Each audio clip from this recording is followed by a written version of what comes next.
साहब तकरीबन मुसलसल जद्दोजहद की आज बाकायदा तौर पर मेडिकल बोर्ड ने रिपोर्ट जमा करा दी है, तो रिपोर्ट आपने भी देखी, क्या है रिपोर्ट के अंदर, उम्र कितनी है दुआ की? देखिए जी, रिपोर्ट के अंदर जो मोहतरम डॉक्टर साहिबान हैं उन्होंने मुख्तलिफ़ जो टेस्ट किए हैं और मुख्तलिफ़ टेस्ट की नज़र में जो मुख्तलिफ़ एजेस हैं वो उन्होंने लिखी और फिर उनकी नज़र में उन्होंने अपना एक जॉइंट कंक्लूजन दिया है और उनके कंक्लूजन के मुताबिक बच्ची 15 से 16 साल के दरमियान हो सकती है, उससे ज़्यादा नहीं। और उसमें भी उन्होंने लिखा है करीब तरीन 15 के। पहले ये बच्ची जिससे बार बार कहलवाया जा रहा था कि मैं 18 की हूँ, और पहले जो एक इम्प्रॉपर मेडिकल रिपोर्ट आई थी जो इसको 17 की प्लेस कर रही थी, जो उसके 18 के क्लेम को सपोर्ट कर रही थी, अब उस बयान की भी नफ़ी हो गई है, उस पहली मेडिकल रिपोर्ट की भी नफ़ी हो गई है।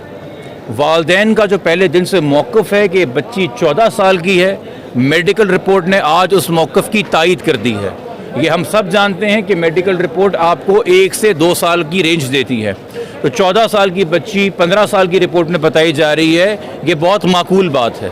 और चूँकि 15 साल की है और अंडर 16 है, तो आपके तवस्सुत से मैं सिंध पुलिस से भी मुखातिब हूँ और तमाम इस सूबे की हुकूमत से मुखातिब हूँ कि 16 साल की बच्ची की मेंटल स्टेट काउंट नहीं करती जब उसे घर से वरगला के ले जाया जाता है या बाहर बुलाया जाता है, वो किडनैपिंग के ज़ुमरे में आता है। सेक्शन 361, 363 बहुत वाज़ेह है, सुप्रीम कोर्ट के जजमेंट्स इनके ऊपर बहुत वाज़ेह हैं। 16 साल की बच्ची का से कम उम्र की बच्ची का निकाह आप सिंध में करें या पंजाब में करें, दोनों सूरतों के अंदर क्राइम है, इसमें कवानीन बहुत वाज़ेह हैं। और 16 साल से कम उम्र बच्ची के साथ किसी भी किस्म का जिनसी रिश्ता आप कायम करेंगे वो सिवियर सेक्शुअल ऑफेंसेस के अंदर आता है, जिसकी कोई माफ़ी नहीं है। ये पुलिस भी इस बात से आगाह है। जिस मेडिकल रिपोर्ट का बहाना करके या जिस स्टेटमेंट का बहाना करके बग़ैर ये गौर किए हुए कि बच्ची ने किन हालात में स्टेटमेंट दिया है, पुलिस अपनी जिम्मेदारी से जान छुड़ाती रही है। आज मेरे ख्याल में सिंध की तारीख के सबसे बड़ा जो मेडिकल बोर्ड बना है 10 डॉक्टरों का, उन्होंने हतमी राय दे दी है कि बच्ची 15 के करीब तरीन है।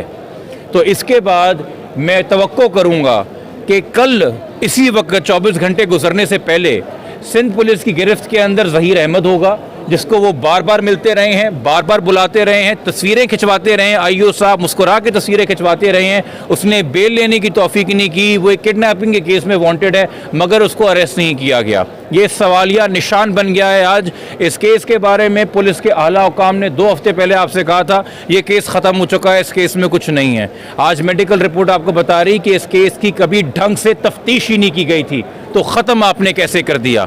ये चार्जशीट है सिंध पुलिस के ख़िलाफ़, ये चार्जशीट है सिंध हुकूमत के ख़िलाफ़, ये चार्जशीट है पुराने आपके साहब का एजी जनरल के ख़िलाफ़, जिन्होंने अदालत में बोला था ये किडनैपिंग का केस नहीं बनता। बच्ची की स्टेटमेंट को देखिए। तो इस मेडिकल रिपोर्ट की रोशनी में और नादरा डॉक्यूमेंट्स की रोशनी में, जिनको हम पहले दिन से कह रहे थे कि ऑथेंटिक डॉक्यूमेंट्स हैं, उनकी रोशनी में ये क्लियर ब्लैक एंड वाइट में किडनैपिंग का केस है, ये चाइल्ड मैरिज का केस है। और उसके बाद ये करंटली बच्ची इलीगल कन्फाइनमेंट में तस्वुर की जाएगी। तो हमारी अब दुआ है कि मज़ीद इससे पहले कि हम अदालती कार्रवाई करें, जो हम कल करेंगे, चूँकि आज रिपोर्ट की हमें ट्रू कॉपी मिलेगी, उसके साथ हम दरख्वास्तें मज़ीद लगाएंगे। सिंध पुलिस आज हरकत के अंदर आ जाएगी, उनको पता चल जाएगा कोर्ट के और मीडिया के तवज्जुह से कि बच्ची कम उम्र है, पहले जितने उसके बयान थे वो झूठ पे मबनी है, और फौरी गिरफ्तारियां अमल में लाएगी। और जो वालदैन 2-2.5 महीने से कर्ब में मुब्तला हैं, तकलीफ़ में मुब्तला हैं, हर दर को खटखटाया है, हर दहलीज पे गए हैं, उनकी आप दादरसी करेंगे और उनकी बच्ची दोबारा उनकी आगोश में लुटाएंगे। बहुत शुक्रिया। बच्चे को शेल्टर में भेजने की भी दरख्वास्त है, क्योंकि अब अगर वो अंडर 16 आते हैं, ये अदालत का फैसला है। हमारे लिए तो माँ की आगोश से बेहतर कोई शेल्टर बच्चे के लिए नहीं होता। और माजरत के साथ हम ज़रा शेल्टर होम के ऊपर भी सवालिया निशान है। इस केस के अंदर, इस मौजूदा केस के अंदर, जिस शेल्टर होम के अंदर बच्ची को आपने भेजा था, उस शेल्टर होम की वकील जो हैं इस चाइल्ड मैरिज के निकाह ख्वाह की वकील बन के अदालत में पेश हो रही हैं। हम कैसे ट्रस्ट कर लें कि बच्ची शेल्टर होम में महफूज रहेगी जब शेल्टर होम की वकील ही इस केस के मुलज़िमों की पैरवी भी कर रही हैं? हम कैसे तसव्वुर कर लें? माँ की आगोश से बेहतर कोई शेल्टर नहीं है। 2.5 महीने बहुत मजाक हो गया, 2.5 महीने बहुत भाग दौड़ हो गई। अब ये साबित हो गया है कंक्लूसिवली कि बच्ची वाकई में अंडर एज है, बच्ची वाकई 14 साल के करीब है।